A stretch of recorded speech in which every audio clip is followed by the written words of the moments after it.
holiday in St Helena is a unique experience. It's a journey to one of the most remote places in the world. It's an adventure that combines living history and natural wonder. Most of all, it's a holiday you won't forget and will want to share with friends and family. Every single day brought new experiences. There wasn't a day we thought, oh, what do we do today? And there was just so much to see and do and experience. The variety, the historical interest, the fortifications, the walks, just superb, absolutely superb. There's nothing to distract you from it. You see, and that's what I think is so important about going to a place like St Helena. You've got the beauty, but you've got nothing to distract you. I want to go back.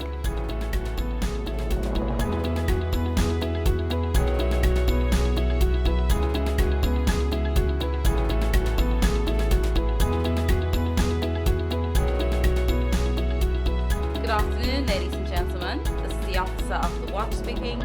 Here are today's navigational points of interest from the bridge.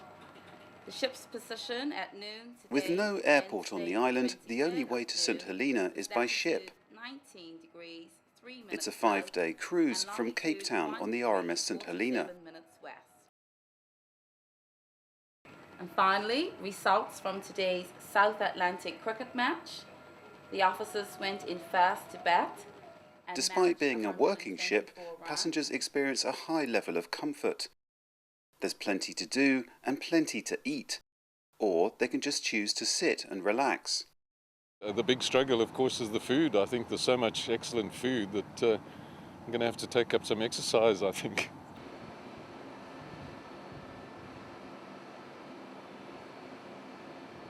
With just 128 berths, the ship offers a friendly and personal level of service. Round one and question one. I think from the moment we arrived, everybody was so welcoming, so friendly, and young and old, we all got on so well together, and it was just lovely. You feel in touch with the ship, you feel in touch with the people on the ship, and a fantastic experience, really.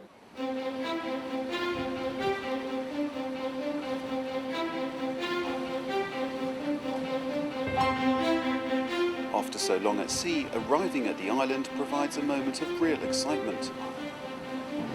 I think it could be on the moon, you know, look at those rocks there. Jagged, eh? St Helena is often described as an emerald set in bronze. The exterior looks formidable, the interior lush and green. One of the island's main attractions is its natural wonder. There's plenty for visitors to explore, either on foot or on organised tours. The scenery on the island is stunning, and much of it can't be found elsewhere. You know, St Helena is such an isolated outpost that you have a combination of island evolution and extinction elsewhere around the world, and the flora around you is totally unique. It's endemic. So the proportion endemicity up here is really quite considerable. So wherever you look, you're looking at a plant or an animal that you probably won't see anywhere else in the world. It is a unique environment, and the photographs don't do it justice. You've got to go there and just look at the 360 degrees of absolutely stunning vistas that are just breathtaking. Jamestown is the island's capital and was founded by the East India Company in 1659. Where you're standing now, this would have been all beach. It's full of living history. By the time they got it here, it was out of control, so they got the passengers ashore, but they scuttled the ship. The people are a legacy of the many different races that have passed through, enriching island culture. After the abolition of slavery in the 1830s, everything went into the melting pot to make islanders. When you think that St Helena was on the main trade route to the Far East, I mean, that speaks for itself, because before Suez, anybody who was going to the Far East would come to St Helena. So it's steeped in history for all sorts of reasons. You only need to look at it on the faces of the people to see all the different racial characteristics.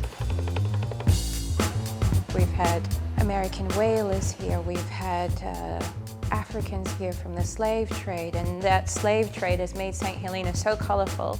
We have Chinese influence, Malaysian influence, Madagascan, Portuguese influence, no settlers, but all the same, the influence, and again, the British. I mean, St Helenians' culture is very colonial still. It's a very important part of our history. I mean, since the East India Company period, when the island was settled straight through to Queen Victoria, and even now the sense of colonialism is still very strong. St Helena's most famous resident wasn't British, of course. French Emperor Napoleon Bonaparte was exiled in St Helena following defeat at the Battle of Waterloo. Both his homes on the island, Briar's Pavilion and Longwood House, are well preserved and offer an intimate view of the great leader's final days. Napoleon took his penknife to cut holes in the shutters to spy out on his guards instead of his guards spying in on him. It's a real piece of living history. You know, it's not just reading about it in a book, it's seeing it come alive. What makes St Helena so interesting is that much of the island's history remains to be discovered. Before the construction of the Suez Canal, St Helena was a vital stopping point for ocean ships. The island was effectively a fortress run by the East India Company. The batteries up here are in incredibly good state, considering most of them come from the 1700s. They were built to last. High Knoll Fort overlooks Jamestown. It's another site where history comes to life. On average, the outer walls are between 1.5 and 2 meters thick. And that's again to withstand a cannonball from a ship off in James Bay. There must have been soldiers there that were sent out there for days, and how did they get there, and how did they feel, and was it cold and wet there, and you kind of wonder what their experiences were like. And there's a lot to stimulate the imagination on St Helena, especially when you start looking at the people and their experiences. Unlike a lot of countries where you'll go somewhere and the historic sites, you have to pay to get into them, and you have tour guides and everything. Here it's very much as it was when it was left. You know, when the East India Company left here in the 1830s, it feels like a lot of the historic monuments haven't really changed since those days, and that's a very unique thing. St Helena is just 16 kilometres by 8 kilometres, but there is enough variety to keep visitors occupied. It looks like a good day for running to me. You might be able to cool down in the odd shower. In June, there is a festival of running. How many are ahead of us? Go! As well as shorter and longer runs, there's a race up the 699 steps of Jacob's Ladder, a staircase that leads up one of the steep slopes on the side of Jamestown. Throughout the year, visitors can see the wirebird, a small plover that's only found on St Helena. What makes the wirebird so special? Because it's adapted to everything what man has thrown out. They're a bit like the people on the oil, very versatile. They like to party. There's a network of roads best travelled in a 4x4. There's a hole in the hill on the ridge. We call it spyglass. Visitors can reach parts of the island where the rest of St Helena feels far away. The whole island is beautiful, and if you come here, you need to see it, and don't go away and just seeing Napoleon's house and the places where you can get to by car, but also the coastal areas and the magnificent scenery.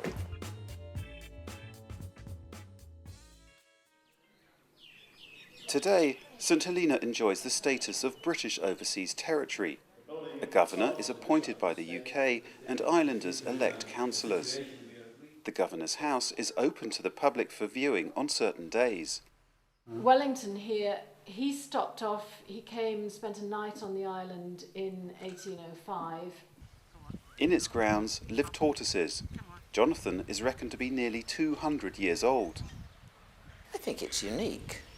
I know a lot of places in the world claim that, but there aren't many places that are quite as isolated or quite as spectacular when you actually get here. A lot of people return, having been here once, that they find that there's so much more to see.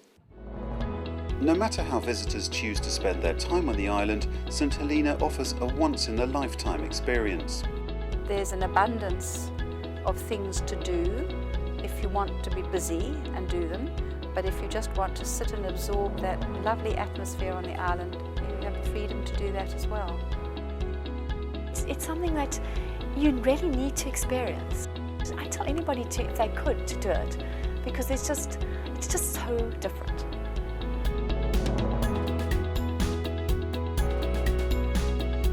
Words can't really do it justice. You're going to have to go there for yourself. It's beyond description.